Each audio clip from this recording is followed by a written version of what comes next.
Just before the video starts, I just wanted to let you all know that this video is the first part in a 4-part series this year where I explore different mediums in which machine learning is starting to grow. If you enjoyed the video, stick around for those other videos that come out during these months. But anyways, enjoy the video.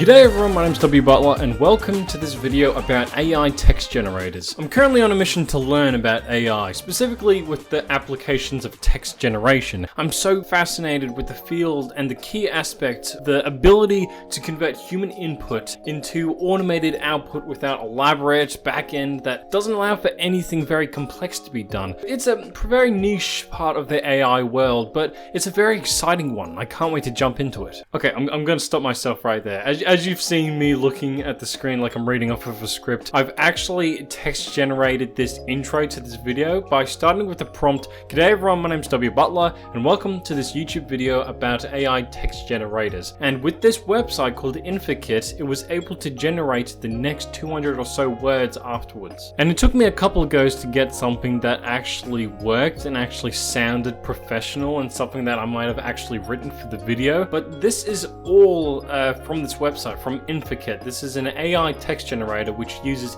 machine learning to take a prompt that someone has typed in and to extend upon that from the knowledge that the computer has learned from previously viewed authors and different bloggers and stuff like that, so that they're able to learn how to do the exact same thing as us, which is insane. And I'm gonna be honest, I was supposed to release this video about a year ago and I got everything done for it. I got the script writing done, I got the whole thing recorded, and all I need to do was edit it, and I didn't get to edit it because I looked back through the footage and it wasn't good enough. So a year later, I'm back to doing this, and hopefully this is a good video. I have different parts of the video. I'm gonna have different timestamps here where I'm gonna be doing 3 tests. Firstly, we're just gonna be testing it out, just throwing random things in there and just seeing what it generates. The second thing is gonna be asking friends and family for different prompts that will see if we can mess up this machine learning and see what kind of different results that can come out of it, whether it's silly, whether it's serious, and just seeing how well it turns out with the random prompts that I get from them. And then the third and the most important test, I reckon, is to pair it against a professional writer. For the last test that I did, I actually hired someone from Fiverr to actually write out a whole story from a prompt that I gave them. So if you want to go check that out, there's the timestamp there. But before that, let's just jump right into the first test. So let's go in here, delete this thing, and what should be our first prompt? How about "my dog ate my homework"? So let's just generate text. And here we go. "My dog ate my homework, part 2.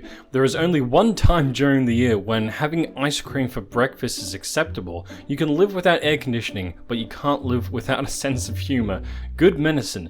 I have no idea what's going on here. Let's keep going. "Good medicine can be hard to find, especially if you're the kind of person who has to have it. A bird doesn't sing because it has an answer. It sings because it has a song. Birds sing because there is something..." Generate text. "Birds sing because there is something better to do. No matter how good your intentions are, some people will always be rude. Not everyone will split ends, cleans both ends. To infinite things, the universe and humor appear." What is going on here? How did we go from "my dog ate my homework" to the universe and human stupidity? We're not even 5 minutes in and this AI is already questioning reality. Okay, so clearly that didn't really work there. So let's just try a different one. Okay, I think I've got one here. "Celebrity Rotten Pattinson steals soaps from a hotel." This one's gonna be weird, but let's see how it goes. So let's just actually increase the length of the generated text to like 450 so we can get some more text in there. "Celebrity Robert Pattinson steals soaps from a hotel room in England, but doesn't realize that his suitcase is still inside. Have you ever gotten home from a cinema on a Sunday night to find your precious copy of the glossy National Enquirer lying in the bathroom, and then try to stealthily slip it back into your laptop bag under the cover of the night before giving it the well-placed accidental kick in the night that sends it into a bizarre ricochet around the room of your bed? No. What? Okay, so it clearly got inspiration from the hotel and stealing soaps soaps, so it went that direction. It had nothing to do with Robert Pattinson. Let's see what happens if we continue generating the text. Is this gonna get a bit darker or something? No, we haven't either, but it's exactly what happened to Rob Pattinson some 18 months after robbing the hotel bathroom of its ITV soap souvenirs, found himself a smidgen too embarrassed to go back and claim his property when a hotel worker pulled the plug on his Samsung laptop. Back with there, Robert Pattinson, pictured outside his London home, recently found his Samsung laptop had been inadvertently booted by the hotel worker. Oh my goodness, it circled back round to Robert Pattinson and the soaps and everything. Man, this could be an actual article. Okay, with that one, I'm very impressed with how it generated that. So that was a good prompt. So having to initially start with some sort of story is probably what gets it going. Alright, I think I've got one here. My mate fell into the river last evening, yells Barry from across the bar. Generate. My mate fell into the river last evening, yells Barry from across the bar. Isn't he a wee cutie with blue eyes? Yes, my child. His voice trails off as he looks up at me. I lean forward and say, oh, and hold out my hand. Well, Mr. Reed, my name is Darren Reed, and I'd like to come home with you. Oh, okay. June 22nd, 2011, twilight in Paris. The time difference between us and most other countries means that after a 12-hour flight from New York, we didn't get to bed until after 11 p.m. I want to keep going with this. This is weird. Then we woke up at 6 a.m. Then we took showers, dried our hair, got ready, and by 7:30 we were ready to go. I walked down the stairs to the lobby and got a cab at the Orly airport. I paid the driver and I got out and I said goodbye. We landed in Paris and went to the baggage claim area to pick up my luggage. When I got off the plane, I was confused. So am I. I'm so confused. Wait, how did it go from my mate fell into the river last evening, yells Barry? I can assume that in this situation, if I was to just read this randomly in a newspaper or something, that it would be this guy who is Darren Reed. He's at the bar and he comes across this guy called Barry, and apparently he picks him up or something, but then he goes to Paris with him. I have no idea what is going on. I don't want to generate anything more from this, but let me try another thing and then I'll get on to my friend's prompts and stuff. I was walking through the woods at the dead of night when I heard a woman's voice behind me. And here, as you could say, I've also put a full stop at the end because apparently the punctuation or how you structure your prompt is how the generation will be impacted, because in the previous one, when it was about Robert Pattinson stealing the soap, it didn't have a full sentence at the end, so it took hotel, turned it into hotel room, and carried on the sentence like that. So maybe if I put a full stop here, then it won't be joined to this sentence and it will take it off on its own spin, but it will just take the whole sentence, if that makes sense, and then build off of that in a much more structured way, I guess. But let's generate. I was walking through the woods at the dead of night when I heard a woman's voice behind me. It asked where I was going. I suddenly panicked and ran as fast as I could through the trees. Then I woke up. Linda had visited me in my dreams before. This was the first time she asked me where I was going. I think I may be able to get to the bottom of it now. The woman's voice that I heard must have belonged to my friend Linda, who had died about 3 years earlier. On November 8th, 2015, November 9th, 2015, ES, page, fear, illness, pain, psychology, therapy, versatility, writing, leave a comment. I've been very sick for the past 3 months with a viral infection. What is going on? It began with sore muscles and fatigue, and then became a coughing and congestion of some sort of illness. I'd been to my doctor several times with various complaints, and he'd prescribed a cough medicine and an antibiotic for me to take for what seemed like months, but in fact it had only been since August. Man, this is going deep. The reason he prescribed the medicine was that my lungs were so weak that I sometimes could not get enough air to talk or breathe while speaking. The antibiotic he gave me was actually for a sinus infection. Not unusual for me, since I suffer from terrible sinus infections every year, except for the cough, which these past 3 months I've done well enough. I felt good enough to do some writing and continue my physical therapy twice a week. Okay, so it's gone on a different path from the spooky beginning type of inception, like this guy was being visited by this dead woman that he met like months ago. But I could easily visualize like this plot going forward. A start of like as a lone stranger in the forest. He's standing there not knowing what's going on. He hears a woman's voice, starts running, wakes up. It goes into the story where he's getting sicker by the day and then he's trying to find some help. Like all of these different elements, like I can easily see could be implemented into a type of script, a short film or anything like that. It might not make sense surface level, and if I probably keep generating the text that it will just be utter rubbish, but I can easily see how this could be utilized for something creative. But imagine in 10, 20 or like even 50 years, at that point it will get so good that we'll have amazing stories that no one in human history will have even thought of. That's incredible to think about. Alright, so now it is time for the second test, which is asking my friends and family for different prompts to see if we can mess up this AI machine learning type of intricate thing, or if we can actually get some amazing, hilarious, or dark stories out of this thing. Alright, so I've got 3 from my mates here, so let me just type in the first one here. Alright, so this first one is from my mate Soviet Bubbo, who does YouTube and Twitch, and he has said,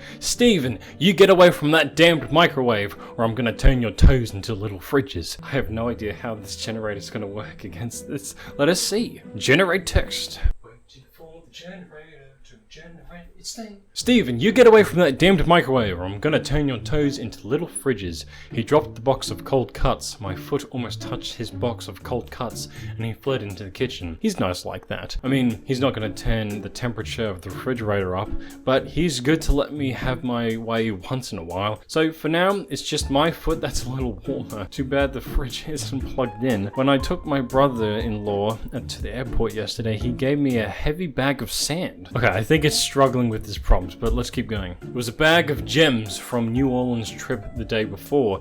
The day before? Where has the time gone? How could I have forgotten about all those treasures? Then I remembered a woman who, from the look of her face, with the way that she asked, I assumed was a relative. It was a woman I had gone to high school with. She had never married. She and her sister had never gotten along.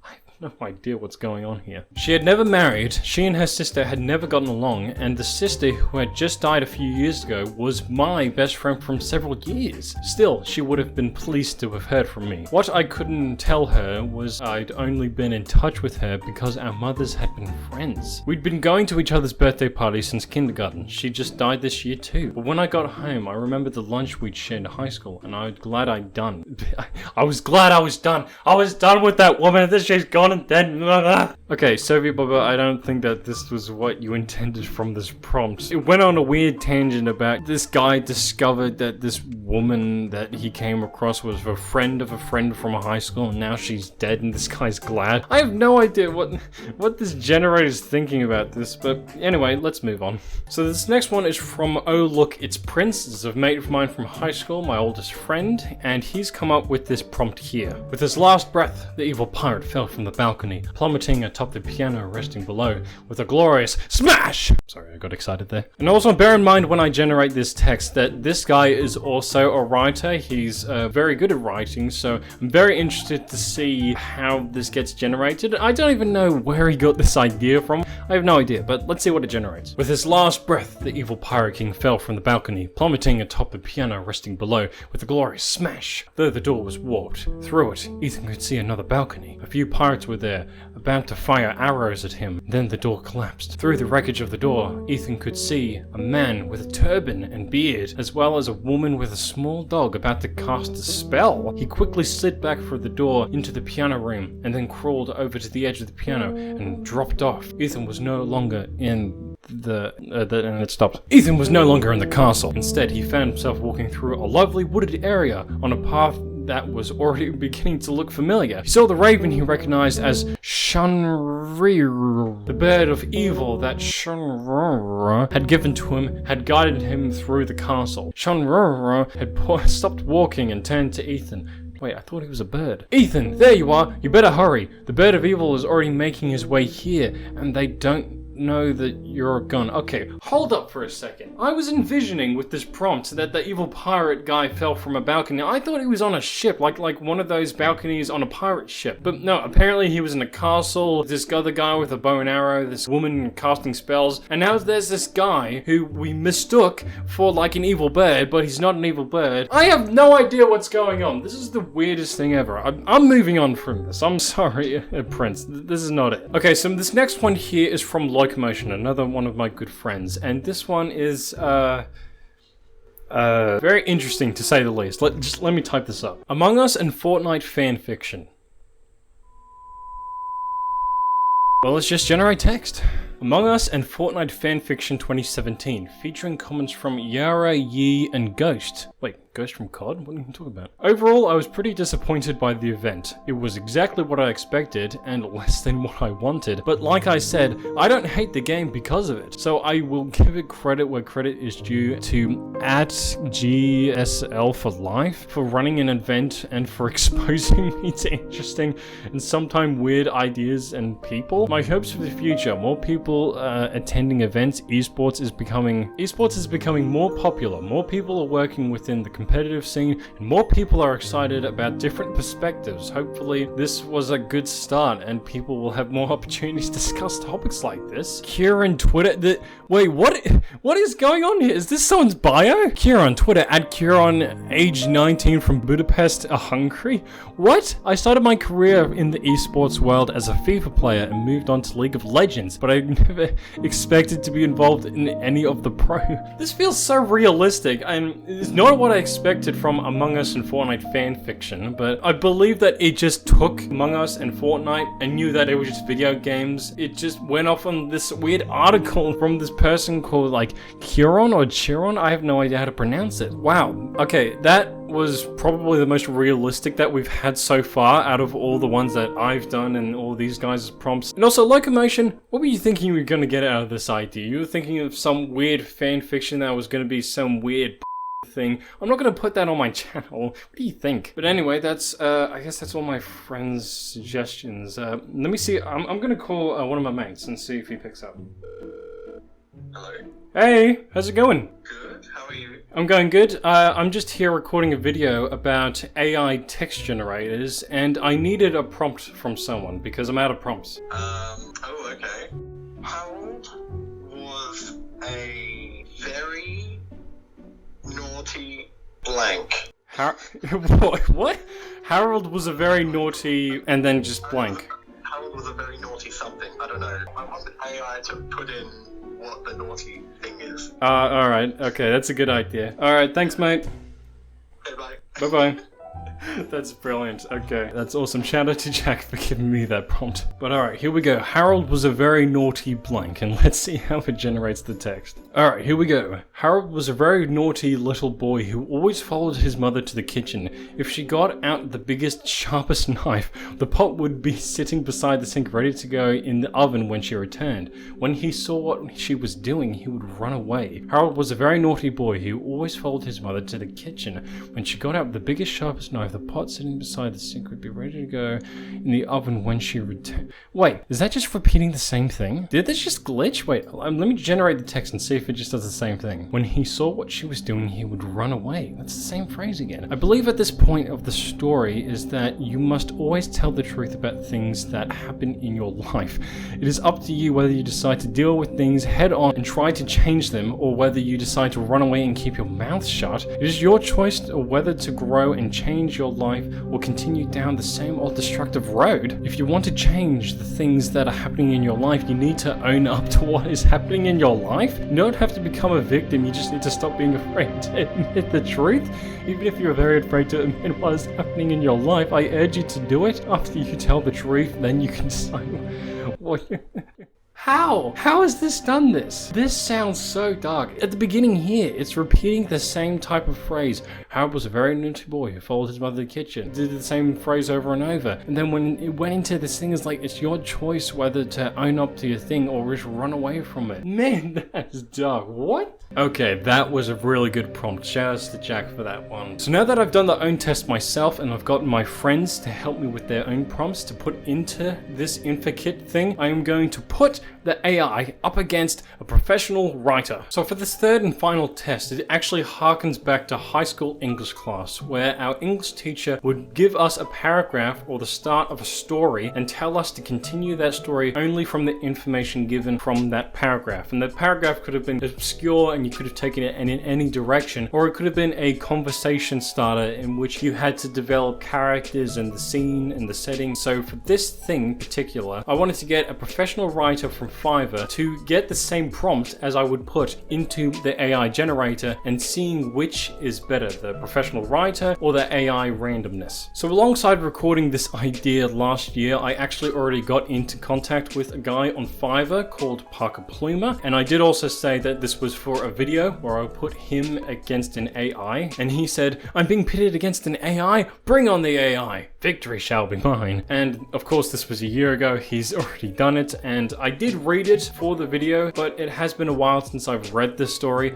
but I do remember he did a fantastic job. The story was incredible. With only having the information about the prompt, which I'll tell you in a second, he just done a fantastic job. So here is the paragraph here that I gave to the Fiverr guy before putting in the AI text generator. "It was the dead of night, and the two warlocks sat huddled against the castle walls. Because magic was feared and banished from the kingdom of Baramont, Peter and Solomon devised a plan to enter the castle during the night, as the civilians and nobles would be asleep. Whilst the castle's walls were impregnable, the two sorcerers would use their magic to make their way into the castle and breach the cells where their friend has been locked up." To tell the truth, this was very much inspired by the show Merlin, which I had been watching on Netflix at the time.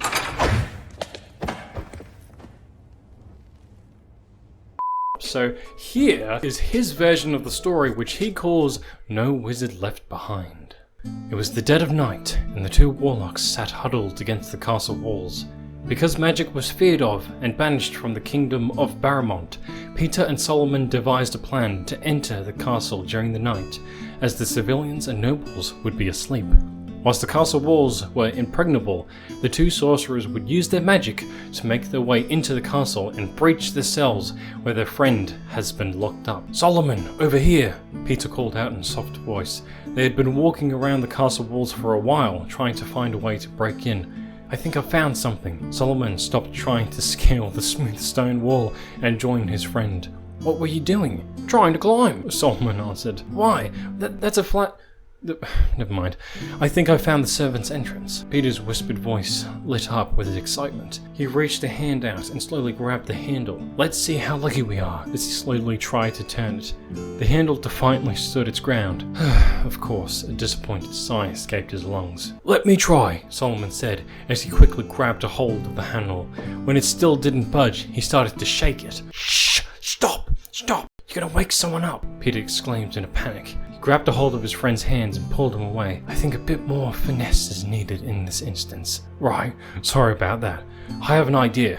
Don't worry, it's silent," Solomon assured him. He knelt down and peeked through the keyhole. He made some thoughtful humming noises before he brought his hands together. After a few whispered words, his hand glowed of a dark green light, which he reached out and stuck his finger in the keyhole. After a moment, a bubbling, hissing sound could be heard before a small plume of smoke came out. A pleased smile spread across his face as he stood up and pulled on the handle.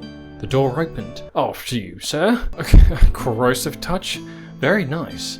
"Now, we need to be very silent. Come on," Peter said as he slipped inside the dark castle. They found themselves in the kitchen first. It was thankfully empty and gave them time to plan out how they were going to find the dungeon and their friend. Solomon suggested going to room, level to level, to try and find them.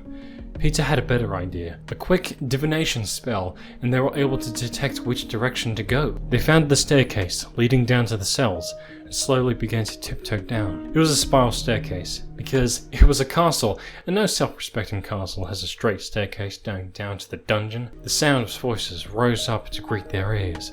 "Shoot, we need to hide," Peter says. "Where? There's no other place to, and we're trying to run back up the stairs, they'll hear us," Solomon stresses, his voice a strained whisper.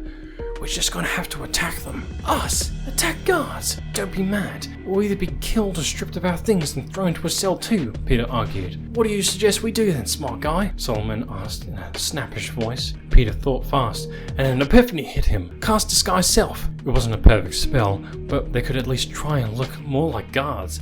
It took several seconds for the spell to be cast, but by the crisis it paid off, and by the time the other two guards got to them, they were disguised. Evening, Solomon greeted to the other two as they headed down. Peter stayed silent as they held their breaths, and hoped that the guards would not think anything of them. Their hearts pounded, and palms were sweaty. Thankfully, they made it down to the cells without incident, or so they thought.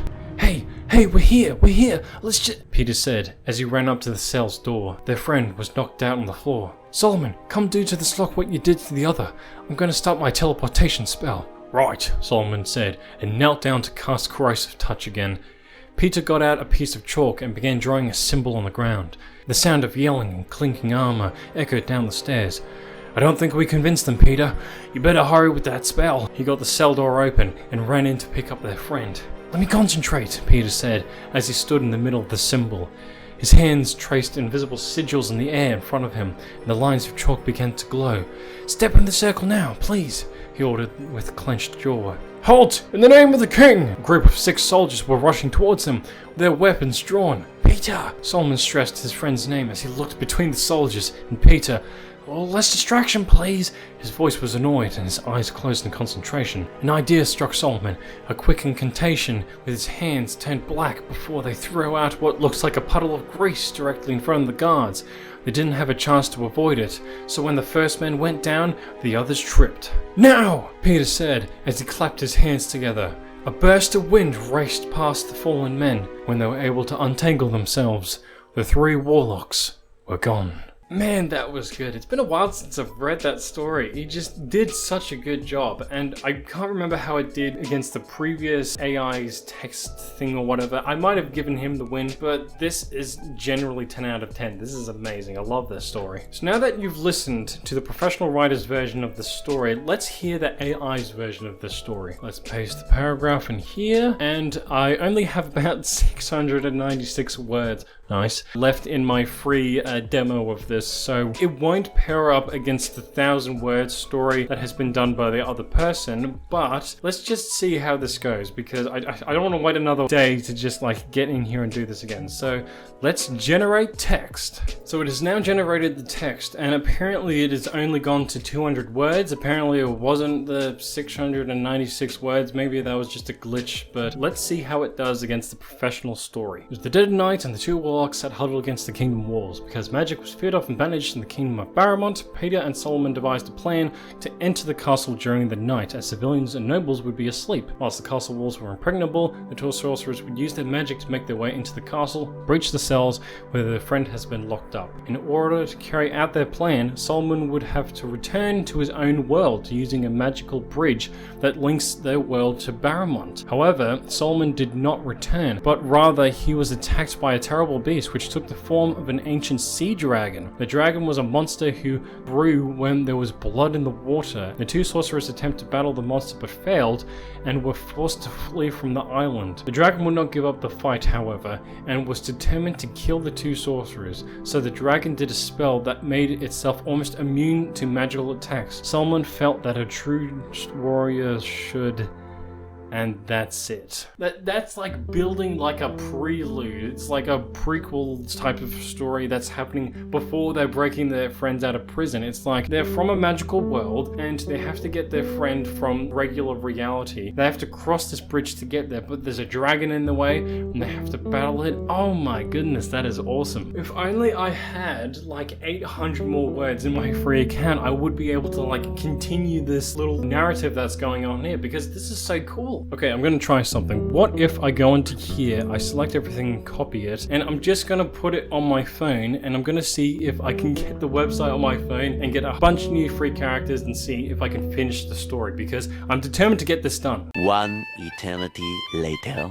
Okay, it has been some time, and I've gone through my phone, I've gone through different devices, and apparently it won't let me do it. Apparently it's just run out of free characters on any device that I try to look at. Maybe it's just the thing about mobile phones or whatever, but I am trying a different website called Deep AI, and I'm gonna see if we could just add on a little bit more to that little battle with the dragon. I would be satisfied, because I do like where the AI is going with the story. This just sets up the story so well that I'm just very impressed with it, but I just want to see how it ends here. The dragon would not give up the fight, however, and was determined to kill the sorcerers. So the dragon did a spell that made itself almost immune to magical attacks. Solomon felt that a true warrior should seek death, for it was going to be possible to kill anyone if necessary to return to life. The two remaining survivors of the warlock's world arrived at the castle, and the two sorcerers found themselves being dragged through time and space. That might be a bit confusing, and it is confusing to me because it doesn't say if they got the dragon or not, but I do like how it's like the two remaining survivors of the warlock's world. So is it like, did they battle this dragon? It's like was there a bunch of dragons in this world that just killed everyone, and these were the only two guys that were left, so that they wanted to go and get their friend imprisoned in this castle so that they could like bring all the warlocks back? Who knows? I do really like this one. It is a bit confusing by the end just because it's a different artificial intelligence program that is going through this text, but I do like how it is setting up a backstory instead of going straight through.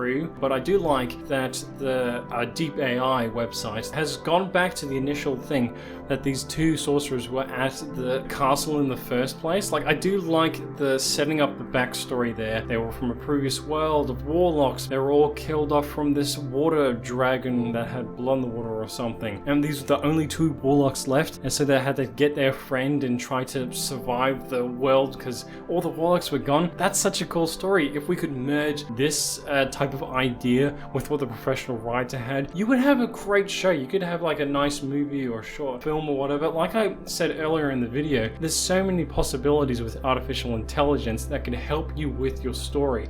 But then begs the question, is that your story, or is that the artificial intelligence story? But that's this video. I'm not going to go into that thought process. I'll save it for a future video. I just need to get this video recorded, done, edited out this month, because I have a 12-month plan that I want to do a big video every month at least, so that this channel stays fresh at least. But that's everything. If you liked it, smash like, and if you like it even more, why don't you share this video with your friends and family, because they might like it as well. If you want to go check out Infocus, I'll leave it as a link down in the description, along with the link for Deep AI, since it helped us out in the end. But other than that, I'll see you in the next AI video in the future. Maybe we'll do AI art, because that's apparently popping off.